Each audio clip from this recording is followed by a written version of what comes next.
Alright, welcome back. Jonathan Van Dyne here with a mind-body revolution where we change our external health from the internal realm. And today we're going to be talking about how meditation can not only change your most ingrained addictions and habits, but how it doesn't take an hour a day. So when I first started meditating, I really thought that it was going to take up way too much of my time. I was busy, I had work, I had friends, I was looking for a girlfriend, and I didn't want to have to sit there for 30 minutes 3 times a day. I thought that it was just going to be too annoying, too painful, and too much a pain in my butt. I didn't want to have to do it. And the other thing was, I really wanted to be able to change deep ingrained habits that I've had for a very long time. All right, so there's the physical habits I didn't like, and then there's the mental and the self-esteem habits, and the emotional habits that I really wanted to change. But I wanted to start with something a little bit easier. I wanted to change how I would just come home after a stressful day at work and just eat and watch my series. I would just watch for a while. I would feel like I was on drugs, just eating and eating and eating and watching and watching. And it went on for so long. I was puffing up. My cheeks were getting a little bit more chubby, and my stomach, I was losing my abs, and I knew why, but I didn't know how to change, and I didn't think that meditation could change it. It just seemed like it wasn't for me. I didn't think that it would be able to change such powerful things that were so ingrained in me. Maybe it could change a little bit about like how much I ate, or maybe I could change little habits like that. But then there were these deeper things about me, like I didn't really like how I had like a gap in my teeth. Didn't really like that. How could meditation change that? I had self-esteem issues around women. I didn't really feel comfortable around women. I would always just feel like I'm either making them feel weird or I start to feel nervous. And honestly, I just didn't think that meditation would be able to change that. The other thing is, when it comes to how I just felt about my life, I really didn't think that it would be able to miraculously change something. I just didn't I just didn't see it. I didn't believe it. That was until I went to India. When I was in India, I learned different techniques about how I could really tap into my subconscious mind and how I could find pleasure greater than eating, pleasure greater than watching illicit videos online, or even dating, or getting with a woman. I learned how I could generate these same experiences internally. And I know that sounds out there. It sounds crazy. It sounds like something that only a crazy person would really even think. But until I experienced it, I really didn't think that would be possible. But here's the thing. You take a little bit of drug, you take a little bit of alcohol, you smoke a little chemical, all of a sudden you're in heaven. How does it do that? It's just changing the chemicals on the inside. So what if there was a way that you could just change the chemicals on the inside? And a lot of different things can change the chemicals on the inside. You jump into cold water, you come out. It completely changes how you feel. You eat certain foods, certain herbs, completely changes how you feel. It can sedate you. It's almost like an anesthetic, some foods. And so, what about your breathing? What about your imagination? Right? So you start thinking certain thoughts, your palms can start to sweat. Your hands can start to shake. You can start to feel lightheaded. You can start to dissociate just from your thoughts, right? So the power of the mind and how it can make your heart sink, it can make your stomach feel tight, it can make you even puke if you're so worried, upset, or nervous. Think about when you're angry. It completely changes how you think and feel. It's such a drastic metamorphosis. It puts you in like a tunnel vision where you can't feel or think anything else. And so, same thing with funny thoughts, right? When you're in this funny mode and you're trying not to laugh and everything is just hilarious to you, why is that? You can see someone drop their notebook and you just laugh like he didn't want to drop his notebook. And the way that it sounded when he dropped it was so funny. And you're just in this different mode. How? Okay? That's because your thoughts and your emotions are generating different chemicals in your brain. That's how meditation can take you to different states of consciousness. This is what people are talking about. So you use different body postures, different breathing methods, different visualization techniques, and you start to feel completely different. And in addition to that, you take different tonics before you meditate that bring you into that state even more. We're talking about holy basil, ashwagandha, turmeric and neem, guduchi, all of these different herbs that change your chemistry so that you enter into different states in your meditation. You see, you combine them. And you can add on top of that changing your gut flora and your hormones.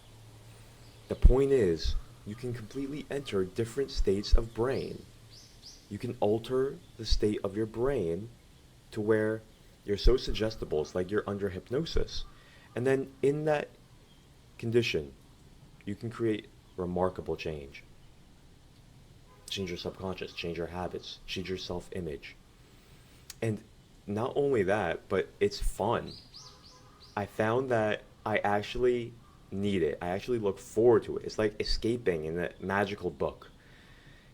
You know, I would start to play video games or watch series at night, and I just start thinking, why am I doing this? I can just go escape to my meditation cushion and be feeling not only better than this, but I'm the character in my movie, and I can create whatever I want. And I feel it. I feel it. I You will sometimes cry. It's so beautiful. You'll feel your heart pounding with excitement. You'll feel your heart overflowing with love, what you can create in yourself when you change your chemistry. You change your hormones. See, this is an art and a practice that's been there for thousands of years, over 4,000 years. So people have figured out how to change their state, how to reprogram themselves, right? So know thyself means also know how to control yourself. The Bible says, whoever can control themselves is stronger than a man who can take a city. So that's what we're focused on here. Now, there's stories too of people using Silva mind control that are overcoming amazing addictions. There's a story of Jason.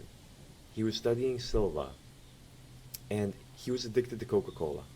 He would have to drink 2 liters of Coca-Cola every day. A huge 2-liter bottle. Imagine that. Oh, and he couldn't stop. And his wife was telling him, you're getting fat, you're unfocused, you're kind of grumpy, you just want to watch TV all the time. And he couldn't kick it. That's why he learned Silva. He learned Silva and he knew he wanted to change his Coke drinking habit. So he started doing the 3 scenes technique.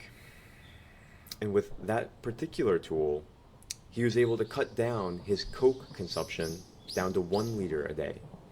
And over another couple of weeks, down to nothing. And so in just 2 months, he was able to go from 2 liters a day to nothing. And so for a lot of people, this sugar addiction, this Coca-Cola addiction, it's a hardcore addiction. So it's not just the sugar.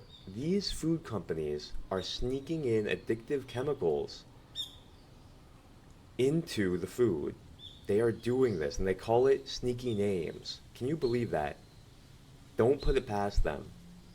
The FDA and all these government agencies are not as strict as over in Europe. And so these criminals are allowed to put addictive chemicals in the food. It's in the fast food, the processed food, the fake health food. It stimulates the brain so powerfully as drugs, the dopamine pathways. And it makes people want to go back, and it stimulates their hunger. It's called an obesogenic chemical. It stimulates your hunger, so you eat more and more and more. These people should be thrown in prison for life. These people are ruining people's health. These people are assassins of people's health under the guise and the lies that they try to sell in their propaganda that sugar is sugar, and there's been no scientific evidence that this has been found to be harmful or addictive. Rubbish. They know that it just means billions of more dollars for them. And so that's what's really happening. And so without these tools, it could be very complicated and confusing why we're not losing the weight, why we're stuck in these habits. They grab you, not just in your brain, but they grab you in your physiology. You know, it's like the cigarette companies that they lied at first. Doctors smoke. It's not bad for you. There's no scientific evidence that it's bad for you. Liars. Liars. I am so suspicious of all the food industry, the glyphosate, the pesticides. There's nothing wrong with eating these chemicals that kill the digestive tracts of insects because it means more money for me. I'm very suspicious of them. They're all con artists, and they deserve to be thrown in prison because they're harming you. They're harming your health, your children. Our country and its health is at stake. Our productivity is at stake. Our mental health is at stake. Our physical suffering is at stake. Our potential overall is at stake because of these criminals. And so I don't take it lightly. These tools, these techniques, these sacred arts of self-control, self-regulation, health, empowerment, to be able to overcome all of these challenges that are here because of them. It's time to take back the power. It's time to take back the money. It's time to take back our culture, our health for our families. It's time to take it all back. I don't take it lightly. It's time to become healthy again. The mind-body revolution that starts from the inside, that affects the outside. So I hope this was informative to you. I hope that this has helped you in your daily life in a practical way. I'm looking forward to teaching you these exact principles in the program. That's why I'm here. That's my mission in life, is to teach these health principles that have been around for thousands of years to actually revolutionize the health and fitness industry away from these criminals that are peddling fake food, fake medicine, and lies, to take the power back so that we can actually be healthier and build great lives and have a great time and be great people towards each other and have better emotions towards each other and have the confidence to build great things for each other. It's a wonderful time to be alive. It's a wonderful world that we can talk to each other like this and spread the truth. And so that's the science of how you can overcome your habits. You can take control of these deeply ingrained addictions through just meditating, through understanding the tools of transforming your mind. It's very powerful, and it's been here for thousands of years. So thank you for being here. My name is Jonathan Van Dyne. I am your health coach, committed to you on this journey. And I'm signing off for now. I will see you in the next video. Be well.